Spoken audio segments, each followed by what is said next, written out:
And let's get reaction now from Fox News contributor Sarah Carter. She's president of Security Studies, the Security Studies Group, and Jim Hansen, military analyst, and retired Colonel Douglas Macgregor. All right, guys, a lot to unpack here. Sarah, let's start with you. What is your take tonight? I mean, the goal here is to provide a strong deterrence against the production, spread, and use of chemical weapons. We tried to do that last year. Was it done successfully last year? Apparently not, but this will. Well, this is a difficult situation because obviously Syrian President Bashar al-Assad, since he first launched chemical attacks in 2013 in Ghouta, and I remember being on the phone with doctors. Actually, I was talking to a doctor in Ghouta when the attack was launched, and I remember the horror that they were facing then. So we haven't seen it as a deterrent since then. I mean, Assad's continued to use this. But now we see three nations joining together, France, Great Britain, and the United States, sending a strong message, not just to Assad, but to Russia and Iran and to the rest of the world, as well as North Korea. Remember, proliferation is what we're really concerned about here. If we're concerned about our national security risk, then this is the reason why the president did this. He was standing on the principle that he told them, if you cross this red line with me, I have to react. And eventually he did. So we're going to have to wait and see how this unfolds because we don't know what Russia's reaction is going to be to this. I know a lot of people are concerned. But you know what? Bullies are bullies. And when you push a bully back, most of the time they back up. But we still don't know. Colonel Macgregor. Well, I find the whole thing perplexing. I mean, first of all, just a week after the president announces his intention to withdraw troops from Syria, suddenly the Syrian government that has effectively won the civil war is practically over, decides to launch a chemical attack. Seems very odd. Then we see sarin and chlorine gas used together. That's never happened before. That's the first in the history of chemical warfare. It doesn't make any sense. Then finally, we said, well, we didn't really inform the Russians, but we know the German press has told us over the last 24 hours of consistent back-channel reports between Washington and Moscow. So I'm quite obvious that we made the Russians aware of what was going on. They got out of the way, and we picked targets that I think, in retrospect, will turn out perhaps not to be what we thought. So I think this is another cosmetic attack that makes the morally righteous in Washington feel good, but changes nothing on the ground. Jim, South Sudan has had a 4-year civil war that's killed tens of thousands of people. Entire villages have been burned with flamethrowers, boys and girls locked in straw huts, lit on fire. There are atrocities committed every day all over the world, including in our strategic adversary, China. And yet we go in again with a military strike a year after a previous military strike. And I guess it feels good because there are horrible things happening there. But what do we really accomplish here tonight in Syria? This was not why Donald Trump got elected, in my view. But President Trump delivered a warning, and President Vladimir Putin, Assad, and the Iranians all ignored that warning. He delivered on the promise that he would retaliate if they did. He had to do that. Yeah, Otherwise, once he delivered the warning, yeah, and it was the right thing to do. Yeah. We also have a strategic interest in Iran not becoming a land bridge to the Mediterranean. Maybe we shouldn't have gone into Iraq then, because that helped them. That's a bigger story. Yeah. But what President Trump did here is he delivered the correct message to the correct parties. What was blown up, it's important, but it's not the most important thing. The fact that we will deliver on our promises as the United States. And I thought, as Sarah said, I thought it was great that we put the band back together and that the U.S., the UK, and France acted in concert. That matters to the world to show that we are now a coalition of some of the strongest countries. Absolutely. And it stops that Shia crescent from developing. And that's something else that they're very concerned about is how Iran is moving across the Middle East. And who started? I mean, I just go back. And how did that start? I mean, there's a lot of dominoes falling in the Middle East. And sometimes when it feels good in the moment, the Iraq War, which I was all in favor of, then all of a sudden you look at 4 years later, you're like, well, what the heck? What's ISIS? What's happening? How we get out matters. Yeah. The end game in Syria matters. I still don't know. Oh, Sebastian, you're so smart.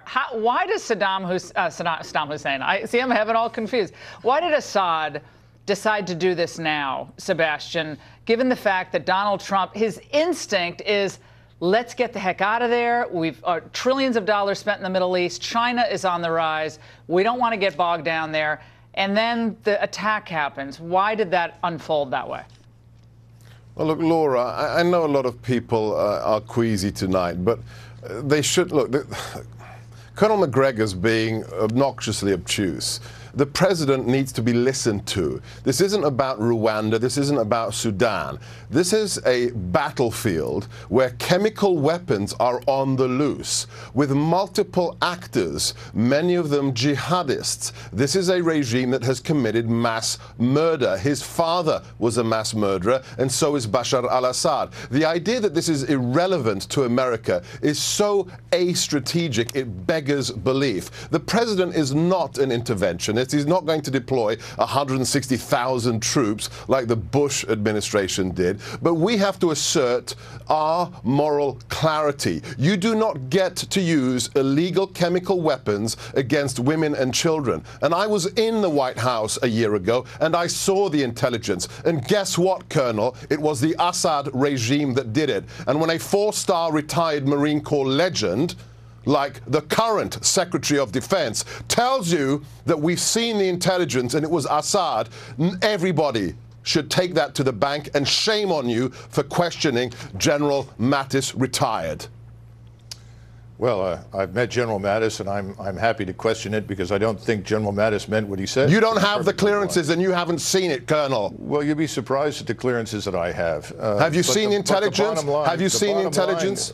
Sebastian, will you please calm down for a second? No, it's outrageous. We've been down this road before.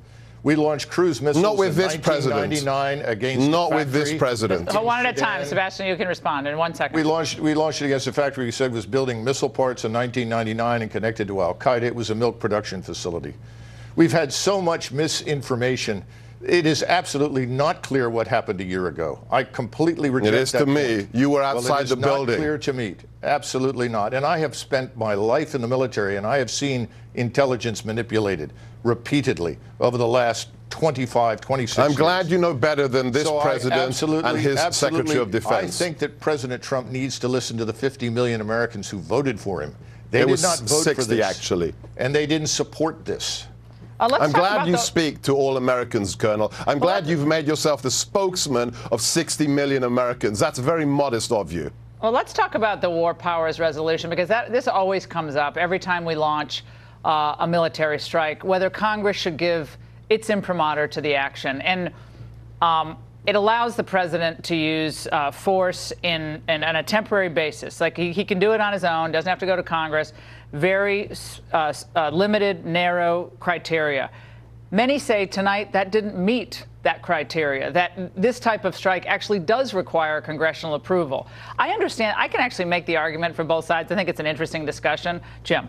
The War Powers Act has never been tested in the Supreme Court, so there's no ruling as to whether it's Thank God. The Supreme Court gets most of the stuff wrong, too. The Constitution, under Article 2, as General Mattis cited, gives the president authority as commander-in-chief to do what he needs to do to take care of American strategic interests worldwide, anytime, any place, anywhere. If he thinks the Syrian regime dropping chemical weapons in a theater where there are U.S. troops on the ground is important enough to bomb them, he's got every right, and he doesn't have to ask anybody. Jim just brought up a really important point. We do have troops on the ground. We are still continuing to train. People are still losing their lives in this region, and they're fighting back against not just Assad, but Iranian IRGC on the ground. We know that they're watching the Russians. We also have intelligence assets on the ground.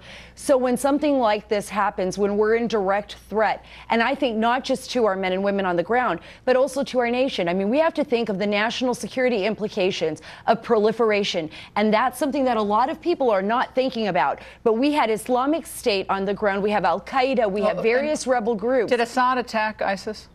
Well, we did. Did Assad attack ISIS? You mean, did Assad attack ISIS? I heard a number of things. No. Look, not only was Assad, yes, I heard McCain was going to give the good rebels arms. I know. That never worked out so well. But look, right at the very beginning, the Free Syrian Army was being promised by the Obama administration that we are going to help supply you. When that didn't happen, you saw factions and divisions among the ground. People fleeing. It's a wild place. I mean, let's just face it. Iraq was a wild place. I mean, I remember being there in 2006, and I was like, well, it's not exactly the way I thought it would be. It's a wild place that very few Americans understand. Syria, and Sebastian, you know this, is also It is incredibly complex. There are so many different ethnic and tribal conflicts, and ISIS offshoots that they fight among each other. They're not even on the same side. And then, of course, Assad with his murderous tactics. Why didn't Germany join us in this effort tonight? The biggest economy in the EU, such a critical ally of the United States, Sebastian. Where was Angela Merkel? The same Germany that told its ambassador in NATO that he is banned from using the word counterinsurgency when discussing NATO operations in Afghanistan, and it's just a humanitarian operation. That paper tiger. Look, I have to comment on what Sarah says. She's absolutely right in what Jim is saying. Think of one thing. Everybody out there who's got issues, everybody who's got their tinfoil hat on, that the white helmets did it, and that Russia said the British did the chemical attack. I mean, do you want to believe that one next? To anybody who has doubts, think about this one question. What happens when the Assad regime uses chemical weapons, as Secretary Mattis said, and as he did last year, and I saw the intelligence for the proof of that being the Assad regime, and we do nothing? What message does that send to Iran? What message does that send to Assad? What message does that send to proxies? Because it sends a clear message, as far as I'm concerned, that we got away with it and we can do it again. And where are they going to do it next? In Jordan, one of our most important allies in the region, to precipitate a civil war there? Are they going to do it in Tel Aviv? Are we prepared to let that genie out of the bottle? I, as an American, as a taxpayer, as somebody who believes that these kinds of weapons are illegal and should be responded to, I'm not prepared to pay that price. I understand everything you're saying, Sebastian, but my question is a simple one. We hear a lot about the international community. The international community this, the international community that. We're doing it for international norms. It's the worst thing ever. Of course, it's horrific to use any type of chemical weapon, nerve agent. It's beyond. We can't even comprehend it as Americans. So where's the world community? It's great that we have Britain and France. Look, it's fantastic. I love it. But where the heck is the world community? It doesn't Japan? exist. Where's everybody else? Without American leadership, there is no action. Yeah, well, we're out of money. We're out of money. We have no dough. It's not 1995 anymore, Sebastian. So we let children get gassed. I'm not saying that. But if we have a country that is desperately in debt and getting weaker and weaker and weaker, according to our debt year after year after year, at some point somebody's going to have to pay the piper. And so about 2 blocks from here, we got like blocks of people living out on the street. Many of them are American veterans. But what's that got to do with national security? What does that got to do with moral rectitude? Moral rectitude is great, but if we are a broke nation, at some point the American people, forget about what we say on this panel tonight. I'm playing devil's advocate here, because at some point the American people are going to say, you know something? I'm not voting for this anymore. They're going to elect like Elizabeth Warren. Fine. That's what I'm worried about. That's democracy. That's what I'm worried about. President Trump asked for a way out. All right. He said, I want to leave Syria. All right. We gave the plan to the National Security Council for a way for the regional allies to start taking over that, for Saudi Arabia to pay some of the freight, for the other Gulf nations. They don't have the capability to do this. This is the capability? No, they have big money. What are we talking about? We've seen enormous strides right now in the relationship between Saudi Arabia and Israel. And I can tell you, talking to sources in Israel, talking to sources in Saudi Arabia, there has been a big difference. And I think that shift is important, because what Saudi Arabia is most concerned about is Iran. Yeah. And Saudi Arabia is willing to make amends with Israel to some extent, even offer their airspace. Well, Jared Kushner, their neighborhood. Jared Kushner has actually done great work on that and gets no credit. Right. He's done great work, which we're going to hear a lot more about in the next coming weeks. McGregor. Look, I think your viewers should understand that Congress is a rubber stamp. It's not doing its job and hasn't done its job for decades. It's very comfortable sitting there and essentially turning everything over to the president until something really bad happens, at which point in time, of course, they will blame whoever is in the White House. Secondly, again, this is a facade. This is designed to look like something. It's nothing. We haven't changed anything. What are you talking about? It's designed to look like something. What we hit on the ground tonight is meaningless. It will How do you know that? It will not, because look, the targets that count were the Russian targets. Without Russia, Assad would not exist. Without Russia, Assad would not have been successful. Are you talking about Russian troops, Russian facilities? Yes, Russian troops, Russian Air Force, Russian air defenses, Russian missiles, Iran as well, Iranian troops. They are the critical factor in the victory in Syria. Now, they are going to divide that country. It's over. We are not going to shape the destiny. So Russia and Iran are going to divide up Syria, Russia, and we're Iran, not going to have and anything to Turkey. do with it. But I also think that we were strategic in how we did this, right? Because if we target the Russians on the ground in Syria, if we target Iran specifically, we could end up escalating this to a point we can't return, right? Right, not be a disaster. But can I make this, Sebastian, last word? Just listen to what the president said. He said very clearly, we are not there to do some kind of intervention like in the Gulf War back in 2003. We are there to make a stand against one of the most heinous forms of weapons known to man that are illegal. And America as a brand, if we do nothing, then America as a nation starts to lose its meaning for what it represents. I know you believe in what that nation represents. You're a believer. You believe in the eternal values that our founding fathers instilled in our founding documents. If those documents mean anything today, we take this action. Yeah, I think we could all pull out quotes from the framers about foreign entanglements. It's not funny, Laura. I mean, it's not funny. But Sebastian, don't get on your moral high horse with me, okay? No. Like don't play that but game. You're making it like a joke. You're making it like a joke. What I'm saying, it's not a joke. You're raising the flag of the framers. I can quote an Alexander Hamilton and a George Washington to you tonight, where they're warning us about getting America entangled in foreign affairs over which we can have little effect. I'm not saying, all I'm saying is, I'm not saying it's applicable necessarily here, but we can't, the framers, I mean, it's a complicated situation. Let's now go to Fox News' Jennifer Griffin, who just stepped out of a Pentagon briefing. We brought you at the top of the hour. Jennifer. Well, Laura, we just heard from Defense Secretary Mattis and General Joe Dunford, the chairman of the Joint Chiefs. They were joined by the top representatives of the militaries of France and Britain.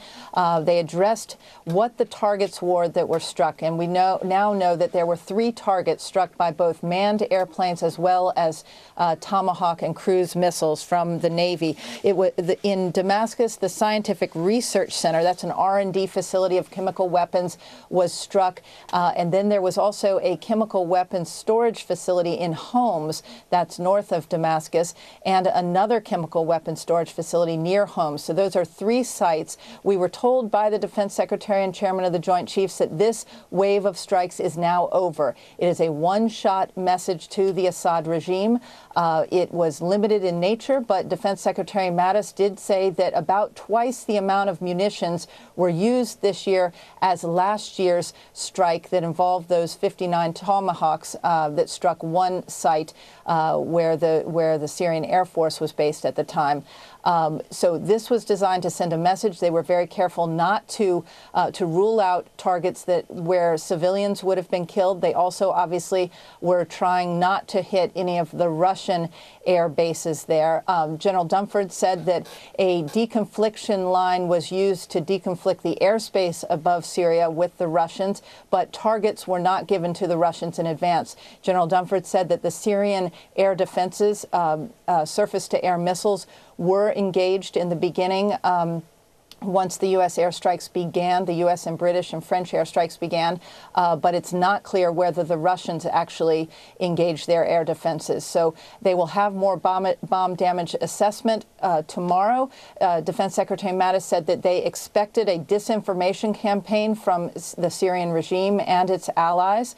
We've seen some of that disinformation in recent days. Defense Secretary Mattis also said that he was convinced yesterday that at least one chemical agent was used in that April 4th attack by the Syrian regime. He said that they are certain that chlorine was used and it is possible, if not probable, that sarin was used. But he said that as of yesterday, he was convinced that at least one chemical agent had been used by the Syrian regime. He was very confident that the Syrian regime was behind that chemical attack on April 4th. Laura?